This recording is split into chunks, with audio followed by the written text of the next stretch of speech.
Hello everyone, welcome to another Infinite Magic Raid video. And for today's video, I'll be showcasing Heng'E on boss Marius. So ideally you want to fight 30 against stage 30. I wasn't able to beat 30 in the past, but when I manualed with this team, I was able to beat 30. The only thing is that when I tried to auto, the win rate was not great because, of course, I don't have another exclusive 3, so I won't win all the time, and I need to win all the time to ensure consistency while farming Marius this particular event. So I won't be using 30.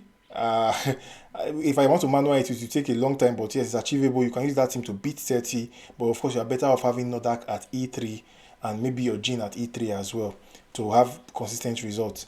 I have 20. If you can check the reward, you can see that 70% chance to get 5-star at 28, and you have 60% chance here. So which means you have 10% more chance to get 6-star, which is of course what you want, and that's huge actually.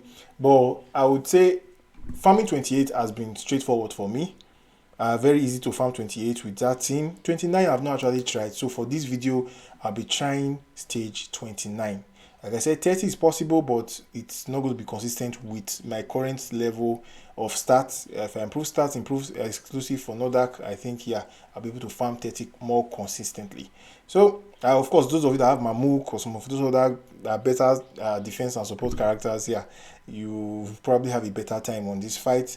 So, let's get into the fight and let's see how we're able to do against 29. Like I said, 28 guaranteed win. 30 chance of winning.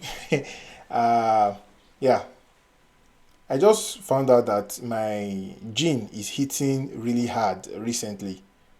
Like, Jin is doing very well with her HP burn, and why I really love Jin is that you don't need to have Ben Austin on the team. You know, for Hairs you need to have Ben Austin. It's almost compulsory because without Ben Austin, Hairs cannot stack enough HP burn to be effective. But Jin doesn't have that problem because she can hit 5 stacks. Now, we know the 5 stacks is just doing 60% of its damage. But I believe when you get to E3, you are going to have some buffs that will actually help improve that stat. So that's why E3 Jin is very important. You do a lot more with E3 than you do with E2. So at least based on what I've read, I've not actually tried it myself, but I'm taking my Jin to E2 by this weekend. So we'll see how that goes. Against the final boss, you want to make sure that you take out Luna. Luna is the main issue here. She's going to be healing the boss. She's going to have a block buff, so you won't be able to inflict any dot on her. So you need to take out Luna as soon as possible. AI is not smart enough to do that for us, but yeah, if you are doing manual, just target Luna, make sure Luna is out. Yeah. And I missed something on the second wave. Again, both the first and the second wave, you don't really need to use Nodak's active skill 2. You know, the active skill 2 is what gives you immunity. It's what gives you block debuff. So you don't need to use it for the first and second stage. Nodak's shield combined with Catherine's shield should be more than enough for you. So I'll be showing you my attack pattern at the end of the match, but you can see that it's going quite smoothly. Now as I'm watching this match, I'm having a feeling that maybe this team could do well on 30. I'm just not confident. Well, like I said, I can beat 30, but it won't be all the time because this boss hits really hard, especially on 30. Like, his hits are really strong on 30, and sometimes he targets maybe Nicholas, and yeah, you can use your damage dealer at the end of the match. But majority of the time, it's going to be targeting your damage dealer, in my case, Jin. And once Jin dies in this match, it's over. I'm using a single damage dealer, and of course we know that Heng'E is going to provide support. She's also going to provide some damage. You can see Heng'E is gone. So on that's crazy. I was just talking about Heng'E and she just died. But Heng'E, if she dies on 30, she's likely going to die even earlier than that. You can see that I have 27% more health to go, and hopefully hopefully my Jin is able to survive because Jin is critical to damage. Heng'E was for protection, and honestly, that damage I took, if not for Heng'E, Jin would have been dead by now. So that's why Heng'E is in this match. It gives you that extra life by taking the hits that your main damage dealer is supposed to take through ally protection. So you can see we're able to succeed. I think 29 farming will be good. Probably win rate against 29 should be about 80% with my current setup. Against 30 should be like 60%, but against 28 is 100%. So I prefer to just farm 28 than to farm 29 and 30. So that's about it for that. So let's just check out my attack patterns, check out the builds and the stats, so that for those of you that are interested, you can adapt that for yourself. So Marius, you see I saved it as Marius 30 because that's the team. This is the team that defeated 30 Marius for me. So that was really nice. So for Catherine, you can see that the first wave, this is the pattern you block out these two. The active skill 1 and active skill 2, you won't need it for the first wave. For second wave, you definitely now need it. Third wave, of course, you need it.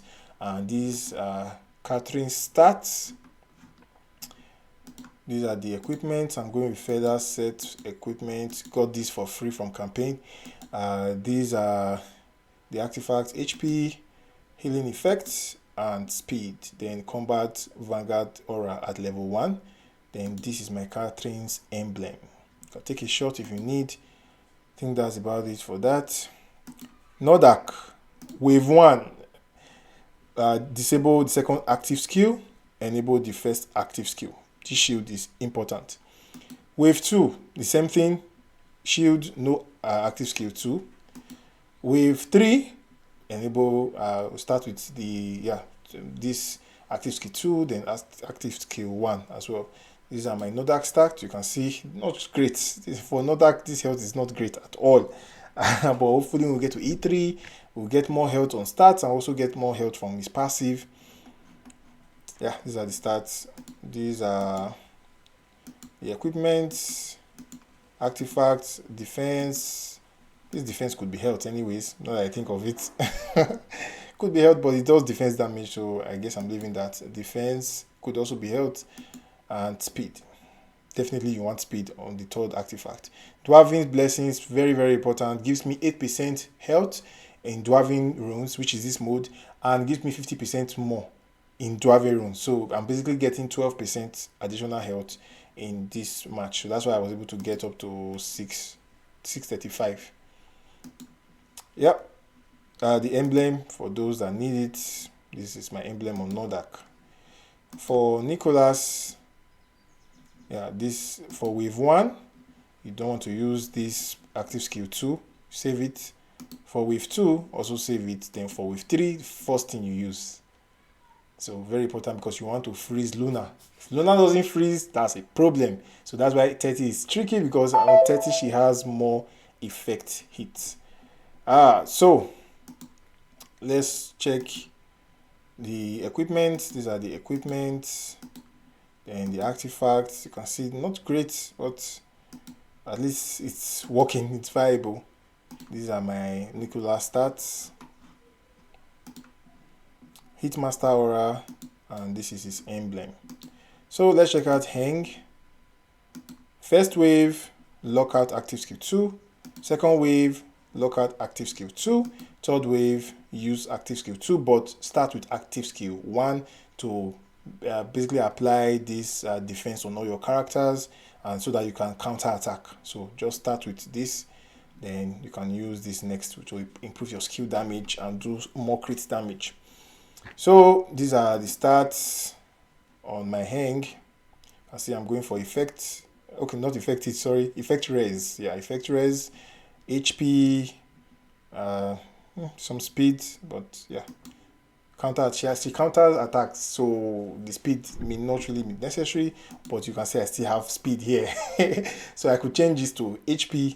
So yeah, probably I should change this to HP. Yeah, effect res. Crit rate.